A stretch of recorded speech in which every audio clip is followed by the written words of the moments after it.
Welcome back to my YouTube channel. उम्मीद है आप सब खैरियत से होंगे। मैं शुभाब मलिक। आज की इस वीडियो में हम सुप्रीम कोर्ट में Kolkata rape and murder case पर हियरिंग पे बात करेंगे। सुप्रीम कोर्ट ऑफ इंडिया ने Kolkata rape and murder case पे सो मोटो लिया था, जिसको आज हियरिंग के लिए फिक्स किया हुआ था। इसको 3 जजेस बेंच सुन रही थी, जिसको हेड कर रहे थे chief justice of India DY Chandrachud. Video पे आगे बात करने से पहले आप सबसे गुजारिश है कि आप मेरा चैनल को सब्सक्राइब कर दें। Kolkata rape and murder case जिसने पूरे देश को हिला के रख दिया है, ऐसा खौफनाक वाकया जो कि 9 अगस्त के रोज़ पेश आया था, जिसके बाद पूरा देश एक सदमे में है, एक दुख में है। एक ऐसा इंसिडेंट जिसमें RJ कर medical college and hospital Kolkata की एक ट्रेनी डॉक्टर जो कि PG कर रही थी, उसका पहले रेप करके फिर उसको जान से मार दिया जाता है। उसके बाद पूरा देश एक सदमे में आ जाता है, एक दुख में आ जाता है। मैं इस इंसिडेंट पे ऑलरेडी 2-3 वीडियो बना चुका हूँ। अगर आप इस पूरे इंसिडेंट को समझना चाहते हैं तो आप जाएं और मेरी वो वीडियो देख सकते हैं। अब आते हैं सुप्रीम कोर्ट पे। संडे के रोज़ 18 अगस्त के रोज़ सुप्रीम कोर्ट ने सो मोटो कॉग्निजेंस लिया था। सो मोटो होता है खुद से ही एक्शन लेना।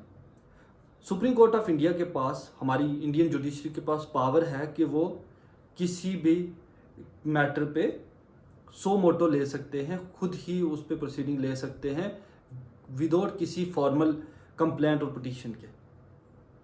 इसको आज के रोज़ यानी कि आज 20 अगस्त के रोज़ के लिए फिक्स किया गया था।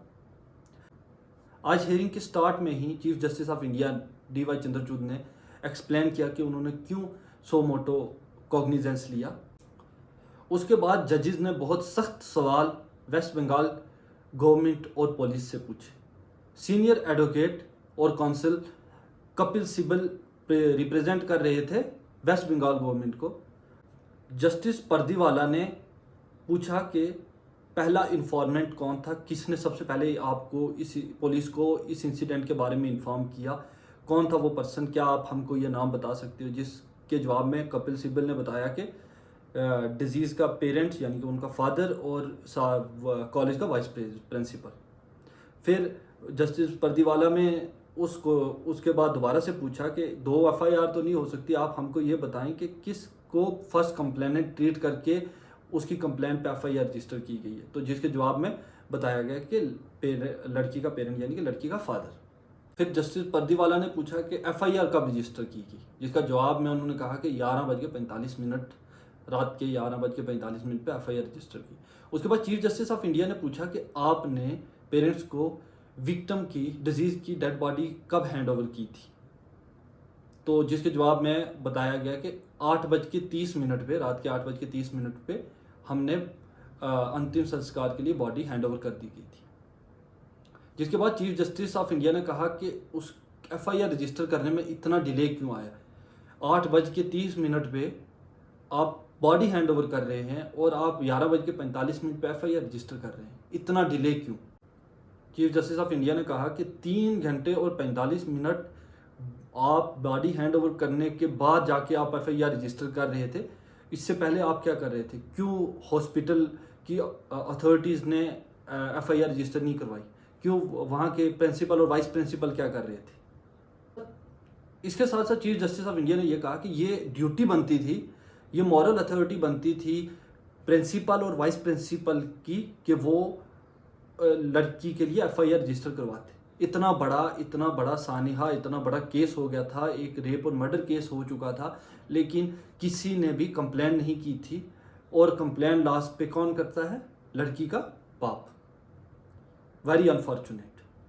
तो ये थे कोर्ट के रिमार्क्स। जिसके बाद जो काउंसिल जो रिप्रेजेंट कर रहे थे वुमेन डॉक्टर को, उन्होंने बताया 15 अगस्त की रात वाला इंसिडेंट कोर्ट को। जिसके बाद कोर्ट ने फिर से वेस्ट बंगाल गवर्नमेंट और पुलिस पे क्वेश्चन अराइज किए कि जब वहाँ पे वो मॉब एंटर हुआ तो पुलिस क्या कर रही थी। जब वो मॉब वहाँ पे लेडीज़ डॉक्टर्स को और वीमेन स्टाफ को थ्रेट कर रहा था, दरअसल वो 15 अगस्त को जो मॉब एंटर हुआ था जिसने तोड़ फोड़ की थी, वहाँ उन्होंने फीमेल स्टाफ को ये कहा था कि अगर आप लोग चुप नहीं करोगे तो हम आप लोगों के साथ भी वही हशर करेंगे।